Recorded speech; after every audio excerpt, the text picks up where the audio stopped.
Gandang araw mga kuha. So, itong week na to, mag-i-explore kami. May pupuntahan tayong kakuha ngayon sa may bandang North Cotabato.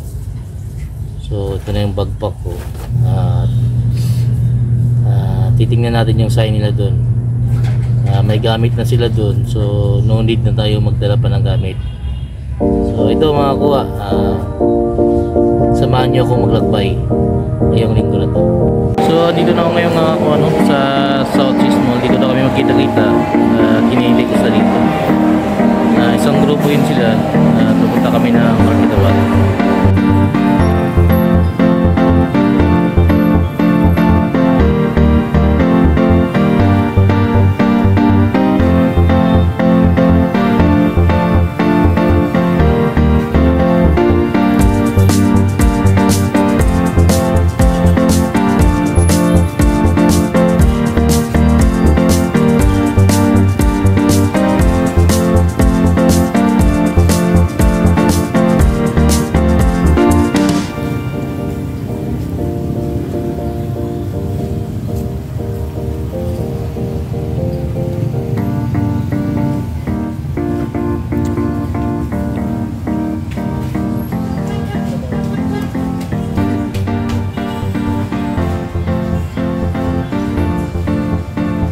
So, magandang hapon mga kakuha.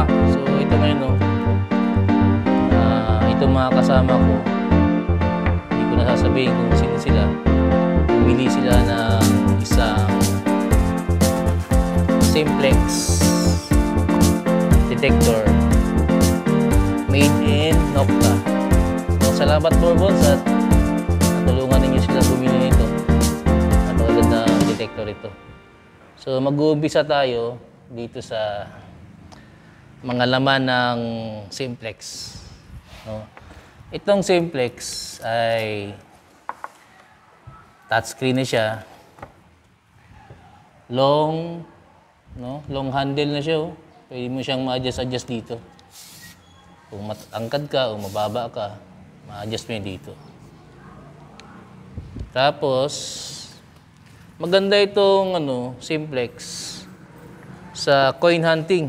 Pero sa isang baguhang treasure hunter, kailangan nila to for giveaways. No? For coin hunting, mayroon siyang plato o detector na maliit. Tapos, ina-upgrade siya ng 12mm 0214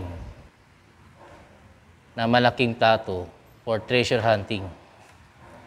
So ito mga 6 feet ang inabot nito. At kasama na siyang headset. At mamaya papakita natin kung paano siya gumagana. Ang simplex kasi, kaya siya simplex kasi simple lang siya. Pero napaka lakas ng accurate niya for detecting. So may mga lock na siya, may isang lock ka para for the use at mayroon kang lock na isa for extra. So yun lang yung laman ng simplex, no. Forward tayo dun sa paano siya ikabit at paano gumana. Mga ko sa pagkabit nito ay itong lock niya dito sa area na ito mga kuha ay mayroon to siyang guma. No, wag niyong itong guma niyo, wag niyo itong iwala kasi para hindi po mabali yung lock nito. So kakabit lang natin mga kuha Ayan, naangat ko. Ayan. So, ang forma nito mga kuha ay ganito. Napakagandang detector. So, hindi na yan siya matutumba kasi mayroon siyang stand dito. So kapag nag-ikot kayo nito, wag masyadong paikot na nahihila na siya. Kasi dito sa dulo, nagagalaw yan. No? So, yung normal lang na ikot niya.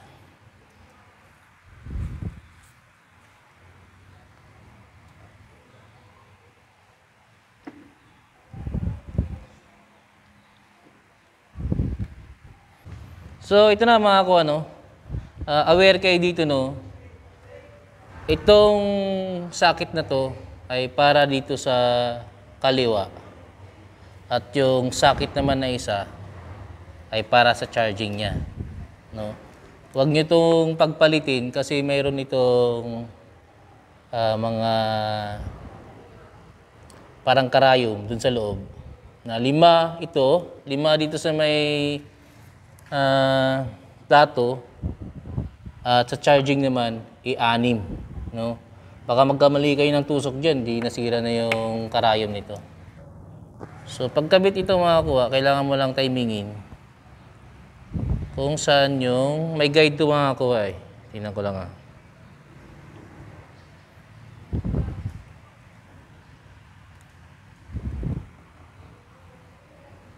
Di ko makita yung guide. Ito. So, yan. So, may guide siya ako, huwag yung pipilitin na hindi mo mapasok yung guide. Kasi pag pinilit mo yan, babalik yan sa loob.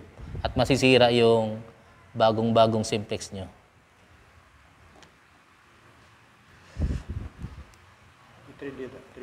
Sa thread nyo ito.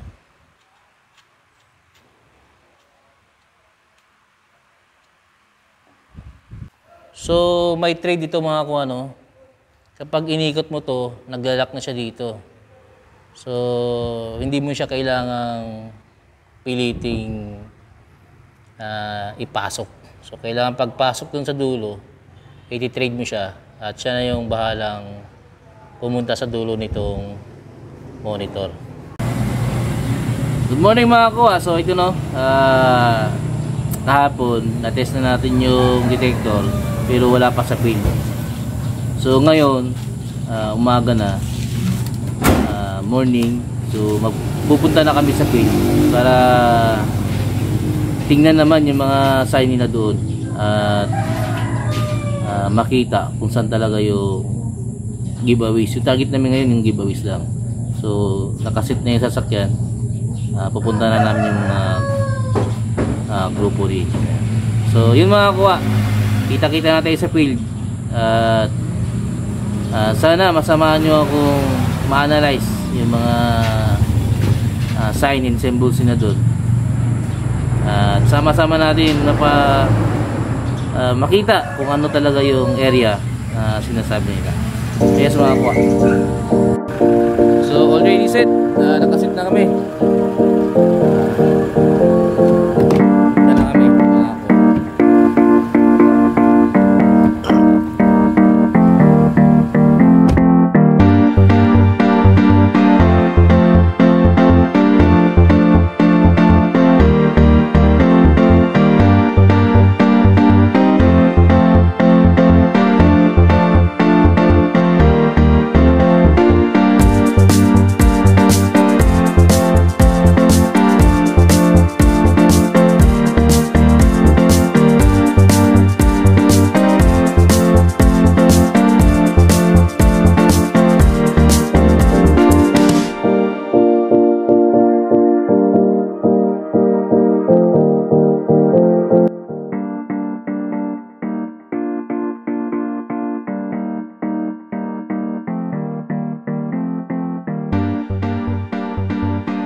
So, andito na yung mga kung dito na sa area.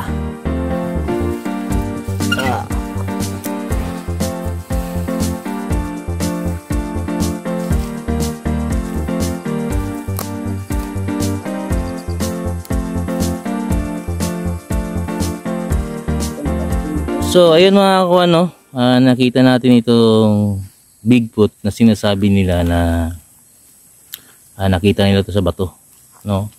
So yan, paya na malaki yung ituturo at may 4 na daliri lang. Pero may guhit siya dito. Pinaka pointer. Papunta na dun sa bundok na yon, malayo. So ang medium deposit nito ay doon. So Bapa, ano ang kwento doon sa iglesia? Ang alam ko lang na kwento doon sa iglesia. Yung parang marites lang, walang medyo narinig mo lang. Narinig lang. Sa pag-repair nila nung magpatayo sila dyan ng simbahan, doon nagkaroon ng butas pa ilalim. So, kung may nakuha man sila doon, wala na kaming alam kay sila lang may-ari niyan.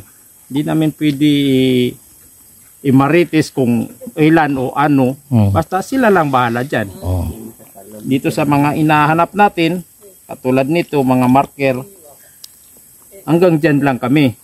Makinig, magsimpatya, at para malaman din namin kung anong ninyo nga mga kuan. Pero totoo talaga na may butas doon. Totoo talaga. Okay. So tama na mga kuan, no. Ang Bigfoot na to ay tumuturo sa isang tunnel, na sikretong tunnel. Pero ang hahanapin nito namin mga kuha ay yung giveaways. So paano hanapin siya? Yung mga dot na yan. Kasi nakuha na dun sa may doon. So pabalik kami dito. Papa, excuse. Itong dot na to, na tatlo na magkakasunod. No? Ito.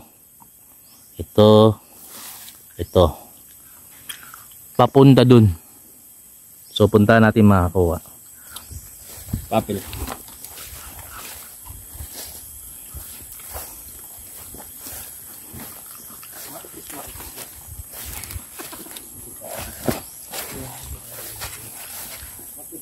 No, nasa malayong area na ito mga kuha, no? So pinupunta natin yung mga kakuha natin para matulungan sila.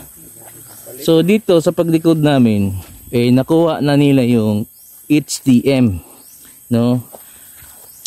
Hiding Treasure Marker. Nabungkal na nila yun, pero hindi nila itinuloy kasi hindi nila alam yung nakuha nila.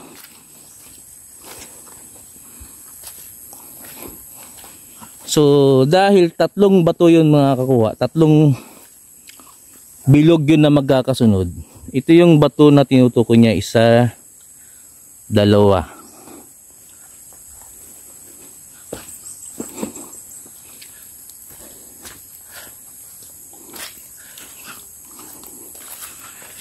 Ito yung isa mga kuha, may guhit na siya dito, at yung tinuturo niya yung bato na yun.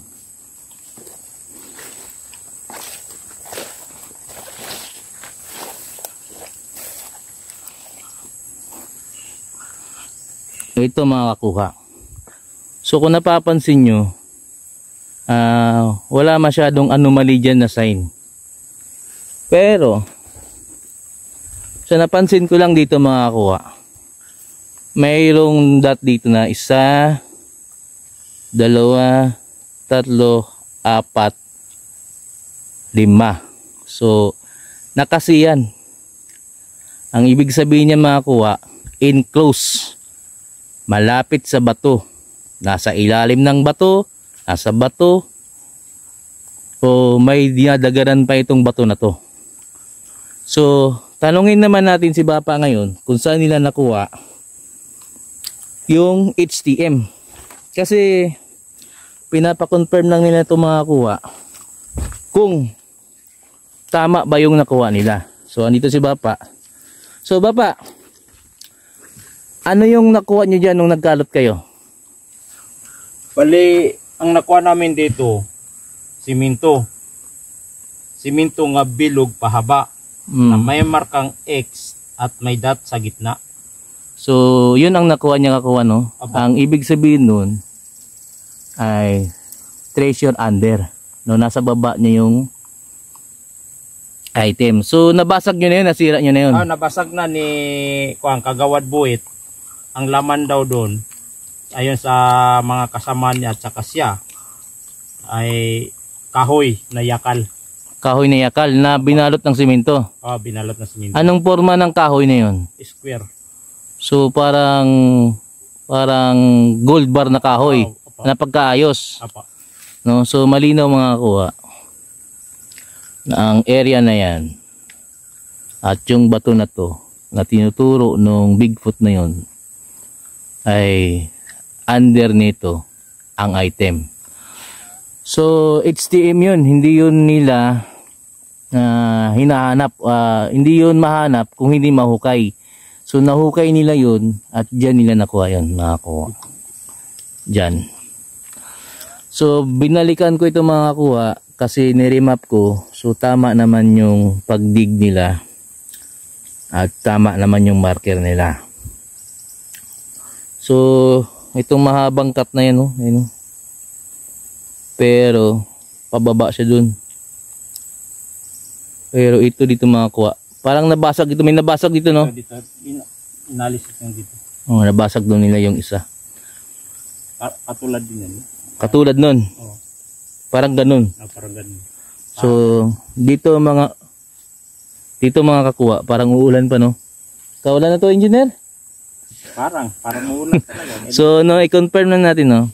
Kasi na itong mga kasama ko, humingi sila ng tulong para i-confirm kung saan dapat mag-dig. So mayroon naman kaming gamit at ito mamaya ay ititest dig namin kung maabot ng gamit namin, no? So mamaya na titest dig namin yan kasi may tubig ito. Tubig ito, ilog to malamang. Yan, dyan. Tuburan dyan. Tuburan? So dito sa gilid ng dinadaanan ng tubig. So positive talaga. So yun mga kuha, kita-kita tayo mamaya pagka nag-test dig kami dyan at test kami ng detector. Kita-kita tayo ulit mamaya mga kuha. Papa, maraming salamat.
So 96.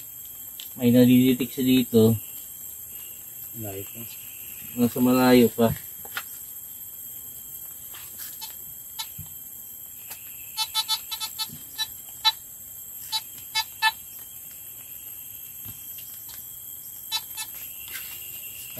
dito.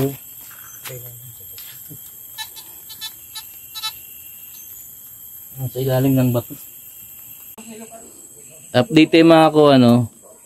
So ang nakaya pala ngayon is 1 meter kasi ang laking bato ang nakuha. Pero mayroong nakuha ng bato yan, mayroong dalawang dot na magkasunod. Ibig sabihin 2 meters. At yung bato na yun doon na hindi namin binasag yun, pero basag na siya. Pero yung bato na to buo. Oh, pero sa baba may basag yun. Oh. Yan. Basag siya pero hindi namin yan binasag. No? So, ang detection niyan mga kakuha ay parang paloob. Paloob siya dun sa paloob ng bato na to. Yung detection niya. Pero bukas papalaliman pa namin to ng 1 meter ulit para magkaroon kami ng daan papunta dun sa gitna ng bato na to. Kasi dito kami nagtataka kung bakit may detection siya dito. Dito na area. Hindi na namin na-detect agad kasi medyo palubat yung gadget. Pero at least tumutunog siya dito. Pag ginamitan ko ng all metal, medyo mayroong detection siya na kumakarat-karat. So hindi ako masyado satisfied sa detection kasi parang medyo malayo pa sa kanya. Kasi kung 1 meter siya papunta doon, 2 meters, medyo mahirapan pa. Pati naka-block yung bato na to. Papunta yung loob dito. Dito nakita yung muhon. Dito. So yun muna mga kuha sa ngayong araw na to. At bukas magkita-kita tayo ulit para sa continue o pagpapatuloy sa paghukay namin dito. So yun lang muna ngayong araw na to. At God bless sa inyo. Adios amigo.